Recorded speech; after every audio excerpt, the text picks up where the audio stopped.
दोस्तों, क्या आपको कभी ऐसा लगा है कि कोई आपको मजबूर नहीं कर रहा, फिर भी आप वही कर रहे हैं जो वो चाहता है? क्या कोई इंसान आपकी सोच, आपके फैसले, यहाँ तक कि आपके इमोशंस को भी कंट्रोल कर रहा है, बिना आपकी जानकारी के? अगर हाँ, तो हो सकता है आप डार्क साइकोलॉजी के शिकार हो चुके हैं और आपको पता भी नहीं चला। तो आज का वीडियो सिर्फ एक जानकारी नहीं, यह एक चेतावनी है, एक हथियार है, जो आपको उस अंधेरे मनोविज्ञान से लड़ने की ताकत देगा जिसे दुनिया के सबसे चालाक लोग इस्तेमाल करते हैं दिमागों को गुलाम बनाने के लिए। आप सीखेंगे कैसे लोग आपकी भावनाओं से खेलते हैं, कैसे शब्दों और हाव भावों से किया जाता है कंट्रोल, और कैसे आप बन सकते हैं इस सब के खिलाफ एक जागरूक योद्धा। तो वीडियो को अंत तक जरूर देखिए, क्योंकि बीच में छोड़ देना मतलब अधूरी जानकारी के साथ खेलना, और अज्ञानता सबसे खतरनाक हथियार होती है आपके ही खिलाफ। तो चलिए अब जानते हैं डार्क साइकोलॉजी सीक्रेट्स मैनिपुलेशन की वो खुफिया बातें जो आपकी जिंदगी बदल सकती हैं। इससे पहले कि आप इस वीडियो में खो जाएं, अगर आप हमारे चैनल पर पहली बार आए हैं तो चैनल को सब्सक्राइब करना ना भूलें। चलिए जानते हैं। अध्याय 1, डार्क साइकोलॉजी क्या है?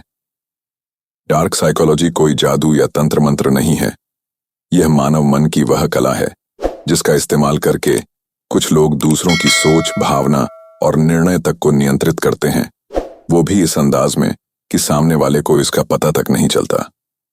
लेखक इस अध्याय में बताती हैं कि हर इंसान में प्रभावित करने की शक्ति होती है, लेकिन कुछ लोग इसे स्वार्थ और नियंत्रण के लिए प्रयोग करते हैं, और यही बन जाता है डार्क साइकोलॉजी।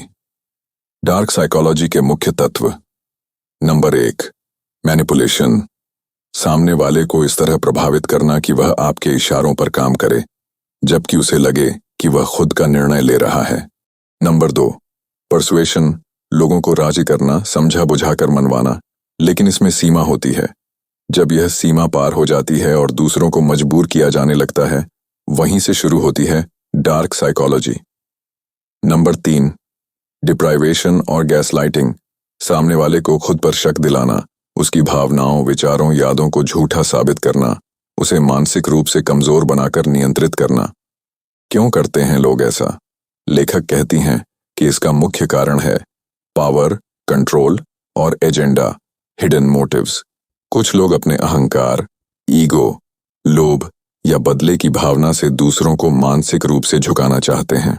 वे चाहते हैं कि लोग उनके अनुसार सोचें, महसूस करें और निर्णय लें ताकि उन्हें फायदा हो। क्या सिर्फ क्रिमिनल्स ऐसा करते हैं? नहीं, यही सबसे खतरनाक सच्चाई है। डार्क साइकोलॉजी सिर्फ सीरियल किलर्स या अपराधियों तक सीमित नहीं है, इसे आम जीवन में भी देखा जा सकता है। बॉस और कर्मचारी के बीच, रिश्तों में, दोस्तों में, यहाँ तक कि सोशल मीडिया पर भी, जहाँ कोई आपको धीरे धीरे अपने कंट्रोल में ले लेता है और आप जानते भी नहीं। चेतावनी, डार्क साइकोलॉजी एक डबल एज्ड तलवार है। आप इसे दूसरों के खिलाफ इस्तेमाल कर सकते हैं, लेकिन अगर आपने इसे समझा नहीं तो यह आप पर ही वार कर सकती है। अब सवाल उठता है, अगर कोई इंसान हमें बिना जोर डाले, बिना चीखे चिल्लाए, सिर्फ अपने हाव भाव और शब्दों से कंट्रोल कर सकता है, तो क्या हम उसके गुलाम बन जाते हैं? और इससे भी बड़ा सवाल, क्या आप जानना चाहेंगे कि ये लोग कौन से मानसिक हथियार इस्तेमाल करते हैं? जानने के लिए जरूर देखिए अगला अध्याय, साइकोलॉजिकल वेपन्स, वो मानसिक अस्त्र जो इंसान को गुलाम बना सकते हैं। अध्याय 2, साइकोलॉजिकल वेपन्स, मानसिक अस्त्र जो इंसान को मानसिक गुलाम बना सकते हैं। क्या आप जानते हैं कि युद्ध सिर्फ तलवारों या बंदूकों से नहीं लड़े जाते? कुछ युद्ध मस्तिष्क के अंदर शब्दों और हाव भावों के जरिए लड़े जाते हैं, और इन अदृश्य युद्धों में इस्तेमाल होते हैं साइकोलॉजिकल वेपन्स, यानी मानसिक हथियार। लेखक इस अध्याय में इन हथियारों की पूरी लिस्ट नहीं देती, लेकिन वह उन सबसे घातक और आम तकनीकों पर गहराई से बात करती है जिनका इस्तेमाल मैनिपुलेटर्स, नार्सिसिस्ट्स और भावनात्मक कंट्रोलर्स करते हैं। Number 1, gaslighting. जब सच्चाई को झूठ साबित कर दिया जाए, यह एक माइंड गेम है जिसमें सामने वाले को यह यकीन दिलाया जाता है कि उसकी सोच, उसका अनुभव और उसकी यादें झूठी हैं। मसलन, तुम्हें सब कुछ गलत याद रहता है या तुम हमेशा ड्रामा करती हो। नतीजा, व्यक्ति कंफ्यूज्ड, गिल्टी और मेंटली कमजोर हो जाता है। नंबर 2, गिल्ट ट्रिपिंग, अपराध बोध का शिकार बनाना। अगर तुम मुझसे प्यार करते तो ऐसा कभी ना करते। तुम हमेशा खुद के बारे में सोचते हो। ये बातें व्यक्ति को इमोशनली ब्लैकमेल करती हैं। वह खुद को दोषी मानने लगता है, भले ही गलती उसकी न हो। नंबर 3, मिररिंग, नकली समानता पैदा करना। मैनिपुलेटर आपकी बॉडी लैंग्वेज, बोलने का तरीका और लाइक्स डिसलाइक्स को कॉपी करता है ताकि आपको लगे कि वह तो बिल्कुल मेरे जैसा है। इससे आप उस पर जल्दी भरोसा करने लगते हैं और वहीं से शुरू होता है कंट्रोल का खेल। नंबर 4, ट्रायंगुलेशन, रिश्तों में तीसरे का खेल। जब कोई व्यक्ति जानबूझकर दो लोगों के बीच में तीसरे व्यक्ति को लाता है ताकि ईर्ष्या, प्रतिस्पर्धा और असुरक्षा पैदा हो। उदाहरण, देखो वो तुम्हें कितना बेहतर समझती है, या तुम वैसी क्यों नहीं हो जैसे वो है। ये तकनीक रिश्तों को अस्थिर करती है और मैनिपुलेटर को ताकत देती है। नंबर 5, लव बॉम्बिंग, प्यार का झूठा हमला। शुरू में मैनिपुलेटर बहुत ज्यादा प्यार, तारीफ और ध्यान देता है। आपको लगता है कि आपने सच्चा साथी या सोलमेट पा लिया है, लेकिन जैसे ही आप इमोशनली अटैच हो जाते हैं, वो कंट्रोल करना शुरू कर देता है। लेखक बताती हैं कि ये सारे हथियार किसी को चोट पहुंचाने के लिए नहीं दिखते, बल्कि ये तो अक्सर प्यार, चिंता या केयर की शक्ल में आते हैं, और यही इन्हें सबसे ज्यादा खतरनाक बनाता है। अब सवाल ये है, अगर कोई आपको बिना मारे, बिना बांधे, सिर्फ शब्दों और हाव भावों से आपका दिमाग कंट्रोल कर सकता है, तो आप कैसे पहचानेंगे कि आप मैनिपुलेट हो रहे हैं या नहीं? क्या आप जानना चाहेंगे वो लक्षण और संकेत जिनसे आप एक मैनिपुलेटर की पहचान कर सकते हैं? तो बने रहिए अगले अध्याय में, जहां हम जानेंगे मास्टर मैनिपुलेटर की सोच और उनके दिमाग की चालें, कैसे वे आपको आपके ही खिलाफ इस्तेमाल करते हैं। अध्याय 3, मास्टर मैनिपुलेटर की सोच। दिमाग की वो चालें जो सामने वाले को खुद से भी दूर कर देती हैं। एक आम इंसान और एक मास्टर मैनिपुलेटर में सबसे बड़ा अंतर यह होता है कि जहां एक व्यक्ति किसी बात को समझाने की कोशिश करता है, वहीं मैनिपुलेटर उसे चलाने की कोशिश करता है। लेखक इस अध्याय में उन मानसिक पैटर्न्स, सोचने के तरीकों और मानसिक चालों को उजागर करती हैं जिन्हें एक प्रोफेशनल मैनिपुलेटर रोजमर्रा की जिंदगी में इस्तेमाल करता है, बिना किसी डर, शर्म या अपराध बोध के। नंबर 1, इमोशन ओवर लॉजिक, भावना का शिकार बनाना। मास्टर मैनिपुलेटर जानते हैं कि इंसान फैसले दिमाग से नहीं, दिल से लेता है। इसलिए वे लॉजिक या तथ्य से नहीं, बल्कि भावनात्मक कहानियों, सहानुभूति और डर का इस्तेमाल करते हैं। उदाहरण, मैं तुम्हें छोड़ दूंगा अगर तुमने मेरी बात नहीं मानी। डर, अकेलापन और असुरक्षा पैदा करके व्यक्ति को कंट्रोल किया जाता है। नंबर 2, स्लो पॉइजन, धीरे धीरे मानसिक नियंत्रण। मैनिपुलेटर कभी भी अचानक हमला नहीं करता।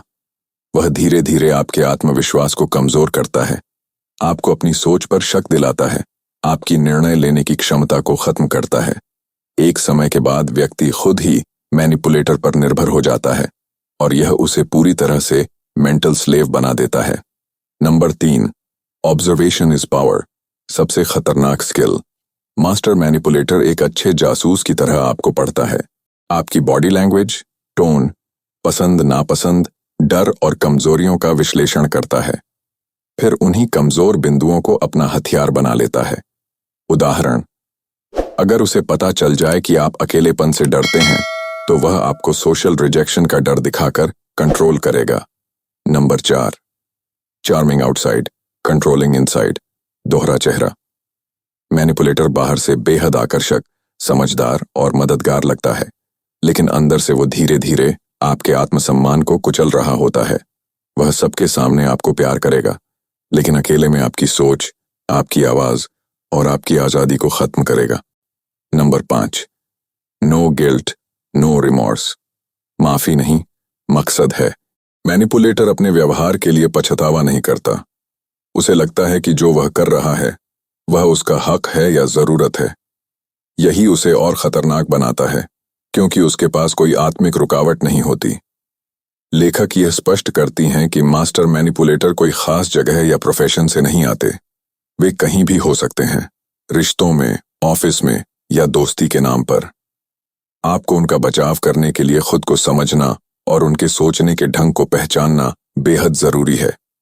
अब सवाल यह है, अगर कोई आपकी भावनाओं, आपके रिश्तों और आपकी सोच को अपने हिसाब से मोड़ रहा है, तो आप उसे पहचान कैसे पाएंगे? क्या आपको वो संकेत और रेड फ्लैग्स मालूम हैं जो एक मैनिपुलेटर की पहचान बनते हैं? जानने के लिए देखिए अगला अध्याय, मैनिपुलेटर्स को पहचानने के साइकोलॉजिकल संकेत, कैसे बचें इस अदृश्य जाल से। अध्याय 4, मैनिपुलेटर्स को पहचानने के संकेत, रेड फ्लैग्स जो आपको कभी नजरअंदाज नहीं करने चाहिए। सबसे खतरनाक दुश्मन वो होता है जो दोस्त बनकर आता है। लेखक इस अध्याय में यही बताती हैं कि मैनिपुलेटर्स कोई डरावने चेहरे वाले लोग नहीं होते। वे आपके आसपास होते हैं, मुस्कुराते हुए, मदद करते हुए, आपके भरोसे को धीरे धीरे हथियार बनाते हुए। लेकिन अगर आप ध्यान से देखें तो कुछ संकेत, रेड फ्लैग्स साफ दिखाई देते हैं। नंबर 1, हमेशा सही बनने की कोशिश। They are never wrong. Manipulators अपनी गलतियों को कभी स्वीकार नहीं करते।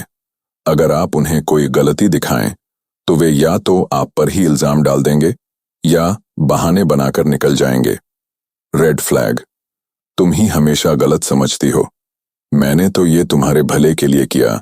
नंबर 2, तेज शुरुआत में जरूरत से ज्यादा प्यार, लव बॉम्बिंग। वो आपको कुछ ही दिनों में बेस्ट फ्रेंड, सोलमेट या तुम जैसी कोई नहीं बोलने लगते हैं। यह एक चाल होती है जिससे वे जल्दी आपके इमोशनल सर्कल में घुस जाएं। रेड फ्लैग, कुछ ही समय में बहुत गहराई वाले रिश्ते बनाने की कोशिश। नंबर 3, आपको बार बार गिल्टी फील कराना। वो आपको ऐसा महसूस कराते हैं कि हर बार गलती आपकी ही है, चाहे वो देर से जवाब देना हो, खुद का ख्याल रखना हो या ना कहना। रेड फ्लैग, तुमने मुझे बहुत दुख दिया, अगर तुम मुझसे प्यार करती तो ऐसा कभी ना करती। नंबर 4, आपकी सीमाओं का सम्मान न करना, नो रिस्पेक्ट फॉर बाउंड्रीज। जब आप ना कहते हैं तो उन्हें बुरा लगता है। वे आपको गिल्ट या फियर दिखाकर हाँ कहने को मजबूर करते हैं। रेड फ्लैग, तुम तो बदल गई हो, पहले तो तुम मना नहीं करती थी। नंबर 5, आपकी पहचान को धीरे धीरे मिटाना, लॉस ऑफ सेल्फ। आप खुद पर सवाल उठाने लगते हैं, क्या मैं वाकई इतना बुरा हूं? क्या मैं ज्यादा सोच रहा हूं? मैनिपुलेटर की वजह से आप खुद से दूर होने लगते हैं। Red flag, low self esteem, over thinking, emotional confusion, और इसका कारण एक ही इंसान हो सकता है। लेखक इस अध्याय में बार बार चेतावनी देती है कि वह इस मैनिपुलेशन की ताकत चुपचाप असर में छिपी होती है। कोई चीखता नहीं, कोई धक्का नहीं देता, लेकिन आप फिर भी टूटते जाते हैं। इसीलिए अगर कोई इंसान लगातार आपकी सीमाओं को तोड़ रहा है, आपकी भावनाओं का खेल बना रहा है और आपको खुद पर शक दिला रहा है, तो यह महज एक रिश्ता नहीं बल्कि मानसिक नियंत्रण की शुरुआत हो सकती है। अब सोचिए, अगर कोई आपको रोज तोड़ रहा है लेकिन आप फिर भी उसी की बातों में सुकून ढूंढते हैं, तो क्या यह प्यार है या मानसिक कैद? जानने के लिए देखिए अगला अध्याय, डार्क साइकोलॉजी से बचाव। खुद को कैसे बचाएं और कैसे फिर से पाएं मानसिक आजादी। अध्याय 5, डार्क साइकोलॉजी से बचाव। खुद को कैसे बचाएं और कैसे बने मानसिक योद्धा। लेखक इस अंतिम अध्याय में एक बेहद जरूरी सच्चाई को सामने लाती है। डार्क साइकोलॉजी से सबसे बड़ा बचाव कोई बाहरी तकनीक नहीं, बल्कि आपकी खुद की सेल्फ अवेयरनेस है। इस अध्याय में उन्होंने 6 शक्तिशाली उपाय बताए हैं जिन्हें अपनाकर कोई भी व्यक्ति मानसिक रूप से इतना मजबूत बन सकता है कि मैनिपुलेटर उसके आसपास फटक भी ना पाए। Number 1, self awareness. खुद को जानिए, खुद पर भरोसा कीजिए। मैनिपुलेशन वहीं सफल होता है जहां व्यक्ति खुद को नहीं जानता। लेखक कहती हैं कि अगर आप अपनी कमजोरियों, भावनाओं, सीमाओं और मूल्यों को जान लेंगे तो कोई भी व्यक्ति आपको अपनी चाल में फंसा नहीं पाएगा। हर दिन खुद से 3 सवाल पूछिए। मैं क्या महसूस कर रहा हूं? मैं क्यों ऐसा सोच रहा हूं?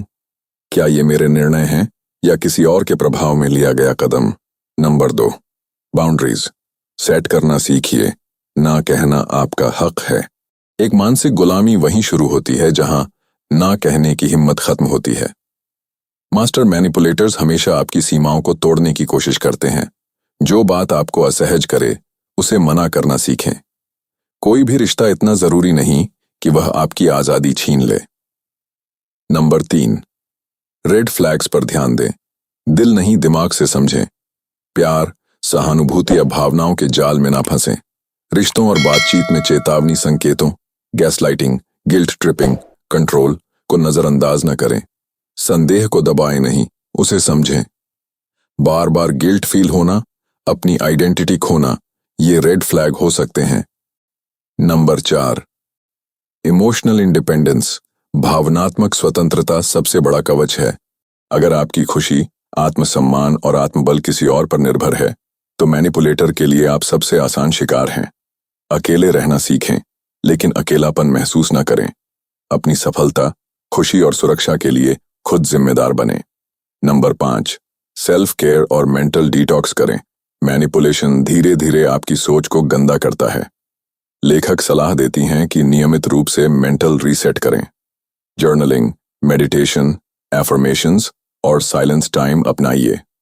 अपने चारों तरफ पॉजिटिव, नॉन जजमेंटल लोगों को रखें। नंबर 6, सहायता लेने में हिचकें नहीं। यह कमजोरी नहीं, समझदारी है। अगर आपको लगता है कि आप मैनिपुलेट हो चुके हैं या मेंटल ट्रॉमा से गुजर रहे हैं तो किसी थेरेपिस्ट, काउंसलर या ट्रस्टेड फ्रेंड से बात करें। अपने अंदर सब कुछ दबाकर मत रखिए। हीलिंग तब शुरू होती है जब हम सच को स्वीकारते हैं। डार्क साइकोलॉजी कोई डराने वाली चीज नहीं, बल्कि एक चेतावनी है कि इस दुनिया में सिर्फ शरीफ चेहरे ही सच्चे इंसान नहीं होते। लेखक की यह किताब आपको यह समझाती है कि अपने दिमाग को सजग कैसे रखें, दूसरों की सोच का शिकार बनने से कैसे बचें और सबसे जरूरी, खुद से प्यार करना क्यों जरूरी है। आगे बढ़ने के लिए कुछ प्रेरणात्मक सुझाव। खुद की मेंटल बाउंड्रीज तय कीजिए। इमोशनल इंडिपेंडेंस पर काम कीजिए। हर रिश्ते को जांचिए। आंख बंद करके भरोसा मत कीजिए। ना कहना सीखिए और अपराध बोध से मुक्त रहिए। समय समय पर खुद से ये सवाल पूछिए, क्या मैं अपनी मर्जी से जी रहा हूं या किसी और की डोर से बंधा हूं। दुनिया में लोग आपके शरीर को नहीं, आपके दिमाग को गुलाम बनाना चाहते हैं। अगर आपने अपने विचारों की चाबी अपने पास रखी तो कोई भी आपको तोड़ नहीं सकता। जागिए, समझिए और खुद को बचाइए, क्योंकि यही असली आजादी है। दोस्तों, अगर इस वीडियो ने आपकी सोच को झकझोरा है, अगर आपने वो सीक्रेट्स सीखे जो अब तक अनदेखे थे, तो इसे वहीं मत रुकने दीजिए। इस ज्ञान को खुद तक सीमित मत रखिए। इसे अपने दोस्तों, परिवार और सोशल मीडिया पर जरूर शेयर कीजिए, ताकि और लोग भी मानसिक गुलामी से आजादी पा सकें। लाइक दीजिए और नीचे कमेंट करके बताइए कि किस पॉइंट ने आपको सबसे ज्यादा झकझोरा। और सबसे जरूरी बात, अगर आप चाहते हैं कि हम आपके लिए ऐसे और गहरे, रहस्यमयी और जागरूकता बढ़ाने वाले वीडियो लाते रहें, तो अभी चैनल को सब्सक्राइब करें और बेल आइकन दबाना बिल्कुल मत भूलें, क्योंकि अगला वीडियो और भी खतरनाक मानसिक तकनीकों को उजागर करेगा और शायद आपको खुद की ही कुछ सच्चाइयों से रूबरू कराएगा। मिलते हैं अगली वीडियो में। तब तक के लिए जागरूक रहिए, सुरक्षित रहिए और अपने मन की शक्ति को पहचानिए। नमस्कार।